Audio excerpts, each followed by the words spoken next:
Already ਜਿਹੜੀ gas ਦੀ ਕੀਮਤ ਆ ਉਹ $100 ਬੈਰਲ ਤੋਂ ਉੱਪਰ ਟੱਪ ਚੁੱਕੀ ਹੈਗੀ ਆ।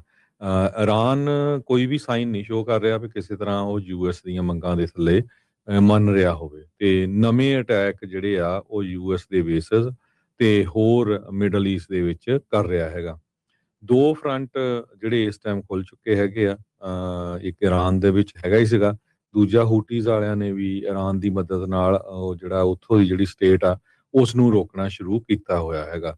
ਸਟੇਟ ਆਫ ਹਾਰਮੋਜ਼ ਨੂੰ ਦੇ ਕੰਟਰੋਲ ਨੂੰ ਲੈ ਕੇ ਤੇ ਬਾਬ ਐਲ ਮੈਂਡੇਵ ਸਟ੍ਰੇਟ ਜਿਹੜੀ ਦੂਜੀ ਆ, ਦੋਨਾਂ ਨੂੰ ਲੈ ਕੇ ਜਿਹੜੇ ਆ ਇਰਾਨ ਵਾਲਿਆਂ ਨੇ ਆਪਣਾ ਕਬਜ਼ਾ ਪੂਰੀ ਤਰ੍ਹਾਂ ਕੀਤਾ ਹੋਇਆ ਹੈਗਾ ਆ। ਸੋ ਜੋ ਓਰੀਜਨਲ ਪਾਰਟ ਹੈਗੇ ਆ ਉਹ ਵੀ ਆਪਣੀ ਪੇਸ਼ੈਂਸ ਲੂਜ਼ ਕਰ ਰਹੇ ਆ ਕਿਉਂਕਿ ਉਹਨਾਂ ਮੁਲਕਾਂ ਦੇ ਵਿੱਚ ਵੀ ਜਿਹੜੇ ਆ ਅਟੈਕ ਹੋ ਰਹੇ ਹੈਗੇ ਆ।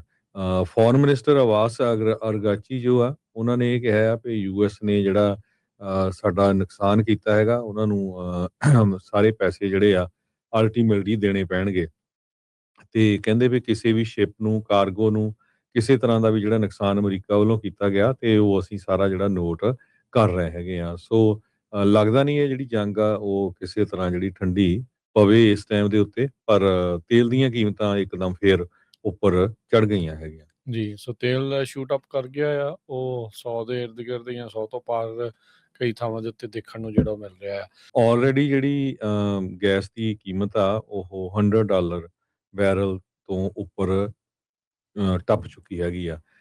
ਇਰਾਨ ਕੋਈ ਵੀ ਸਾਈਨ ਨਹੀਂ ਸ਼ੋ ਕਰ ਰਿਹਾ ਵੀ ਕਿਸੇ ਤਰ੍ਹਾਂ ਉਹ ਯੂਐਸ ਦੀਆਂ ਮੰਗਾਂ ਦੇ ਥੱਲੇ ਮੰਨ ਰਿਹਾ ਹੋਵੇ ਤੇ ਨਵੇਂ ਅਟੈਕ ਜਿਹੜੇ ਆ ਉਹ ਯੂਐਸ ਦੇ ਬੇਸਿਸ ਤੇ ਹੋਰ ਮਿਡਲ ਈਸਟ ਦੇ ਵਿੱਚ ਕਰ ਰਿਹਾ ਹੈਗਾ।